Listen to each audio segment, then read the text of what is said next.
ಖಾರ ಬಣ್ಣ ಮತ್ತು ರುಚಿ ಆಚಿ ಚಿಲ್ಲಿ ಪೌಡರ್. ಒಂದೆಡೆ ಸಿಎಂ ಹುದ್ದೆಗೆ 500 ಕೋಟಿ ರೂಪಾಯಿ ಕೊಡಬೇಕು ಅಂತ ಸಿಧು ಅವರ ಪತ್ನಿ ಹೇಳಿದ್ರು. ಈ ಹೇಳಿಕೆಗೆ ಸಂಬಂಧಪಟ್ಟಂತೆ ಸಿಧು ಅವರ ಪತ್ನಿಯನ್ನ ನಿನ್ನೆ ಅಮಾನತು ಮಾಡಲಾಗಿದೆ ಕಾಂಗ್ರೆಸ್ ಪಕ್ಷದಿಂದ.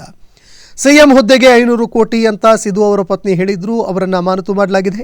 ಕಾಂಗ್ರೆಸ್ನಲ್ಲಿ ಸಿಎಂ ಹುದ್ದೆ ಬಿಕರಿಗಿದೆ ಅಂತ ಕೌರ್ ಅವರು ಹೇಳಿಕೆ ಕೊಟ್ಟಿದ್ರು. ಸಿಕ್ಸರ್ ಸಿಧು ಅವರ ಪತ್ನಿ ಕಾಂಗ್ರೆಸ್ನಿಂದ ಸಸ್ಪೆಂಡ್ ಆಗಿದ್ದಾರೆ. ಕಾಂಗ್ರೆಸ್ನಲ್ಲಿ ಸಿಎಂ ಹುದ್ದೆಗೆ 500 ಕೋಟಿ ರೂಪಾಯಿ ಕೊಡಬೇಕು ಅಂತ ಹೇಳಿಕೆ ಕೊಟ್ಟಿದ್ದಂತಹ ಪಂಜಾಬ್ ಕಾಂಗ್ರೆಸ್ ಹಾಗೂ ಮಾಜಿ ಕ್ರಿಕೆಟ್ ನವಜೋತ್ ಸಿಂಗ್ ಸಿಧು ಅವರ ಪತ್ನಿ ನವಜೋತ್ ಕೌರ್ ಅವರನ್ನು ಕಾಂಗ್ರೆಸ್ ಪಕ್ಷದಿಂದ ಅಮಾನತು ಮಾಡಲಾಗಿದೆ. ಕೌರ್ ಅವರ ಹೇಳಿಕೆ ಪಕ್ಷಕ್ಕೆ ಭಾರಿ ಮುಜುಗರ ತಂದ ಬೆನ್ನಲ್ಲೇ ಯಾವುದೇ ಸೂಚನೆ ನೀಡದೆ ತಕ್ಷಣದಿಂದಲೇ ಜಾರಿಗೆ ಬರುವಂತೆ ಅವರನ್ನು ಪಕ್ಷದ ಪ್ರಾಥಮಿಕ ಸದಸ್ಯತ್ವ ಸ್ಥಾನದಿಂದ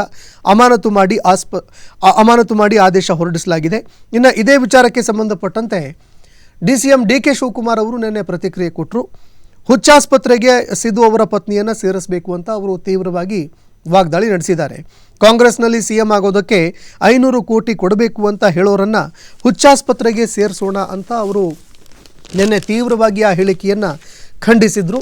ಹೀಗಾಗಿ ಕಾಂಗ್ರೆಸ್ನಲ್ಲಿ ಈವರೆಗೆ ಏನು ಹೈಕಮಾಂಡ್ ಸ್ವಲ್ಪ ಮೃದುವಾಗಿ ಧೋರಣೆಗಳನ್ನು ಮಾಡ್ತಾ ಇತ್ತು, ಅದು ಎಲ್ಲೋ ಒಂದೆಡೆ ಈಗ ಕಠೋರವಾಗ್ತಾ ಇದೆ. ಯಾರು ಪಕ್ಷ ವಿರೋಧಿ ಚಟುವಟಿಕೆಗಳಲ್ಲಿ ತೊಡಗ್ತಾ ಇದ್ದಾರೆ ಅಂಥವರನ್ನು ನೇರವಾಗಿ ಸಸ್ಪೆಂಡ್ ಮಾಡುವಂತಹ ಕೆಲಸಕ್ಕೂ ಕೂಡ ಮುಂದಾಗ್ತಾ ಇದೆ ಅನ್ನುವಂಥದ್ದು ನೇರವಾಗಿ ಈಗ ಸಂದೇಶ ರವಾನೆ ಆಗ್ತಾ ಇದೆ.